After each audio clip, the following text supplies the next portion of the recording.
Good morning and welcome to a very different looking forest here in Bavaria.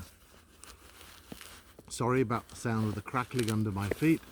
As you can see, it's a winter scene with beautiful Christmas trees just sitting here covered in snow. I couldn't resist to get out. It's a perfect day for a walk in the woods. So what's happening? Well, my name's Professor Edward Borodzicz. This is Corona Walks 13. And here we are, still under the grip of this terrible virus. Still, hundreds of people die every day in the UK, in Germany, in France, in Italy, in Spain. Eastern Europe, the coronavirus is raging. And yet, we are still treating this as a national and not an international problem. We need to work together. Yes, there are now vaccines. And I will be one of the first to volunteer to have it if I get the chance. I have no wish to catch corona. I know people who've caught it. It's not very nice. Fortunately, I don't know anyone that's died of it yet, not personally.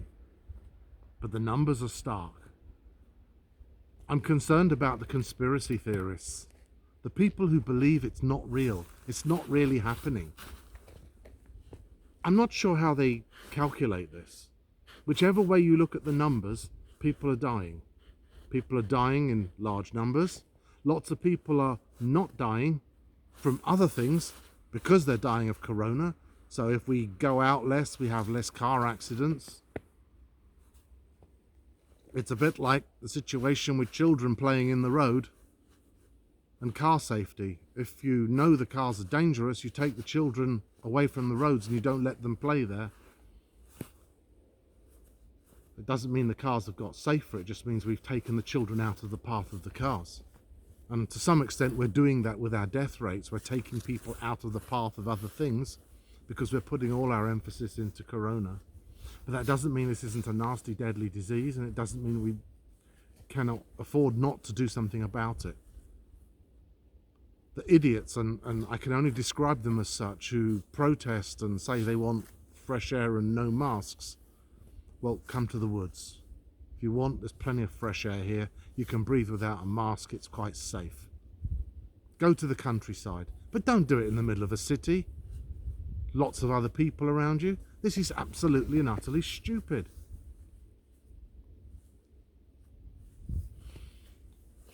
My biggest concern is what's being voted on today, and I don't know the result of the vote yet. But you have a good comparison between England and Germany. England, population 65, 70 million. Germany, 83 million. Germany, lower infection rate, lower death rate. Started their lockdown earlier than England. Are they closing the lockdown? No, they're continuing it. They're actually going to make it tougher. They're going to make the lockdown even more severe. England started lockdown later. Now they're planning to stop the lockdown and start some kind of tier system again. We had the tier system before. It didn't work. That's why they had the lockdown. Seems to me there are three classes of country in Europe at the moment. Those that have been in lockdown, those that are in lockdown, and those that will be in lockdown. But make no mistake, until enough people are vaccinated, until we have covered all the vulnerable people, this hasn't gone away. This is still a nasty disease. We know that if you are infected, unlike flu, unlike bad colds, this one sits in your lungs. It sits in your other organs in your body. It causes other kinds of problems. I have to ask myself, what on earth is the British government doing? You're an island. We have a natural border around us. We don't need to have such high infection rates. We don't need to have such high death rates.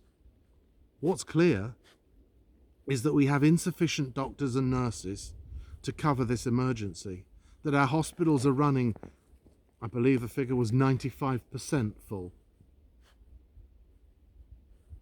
This is despite the fact that we've turned away nearly everybody else for every other kind of treatment.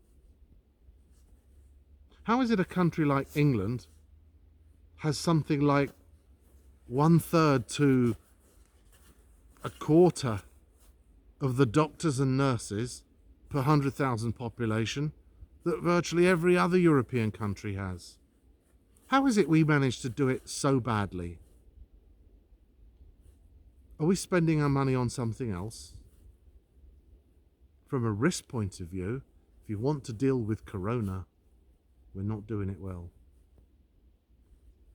Thank you. I've got a feeling you'll be hearing more from me in the near future.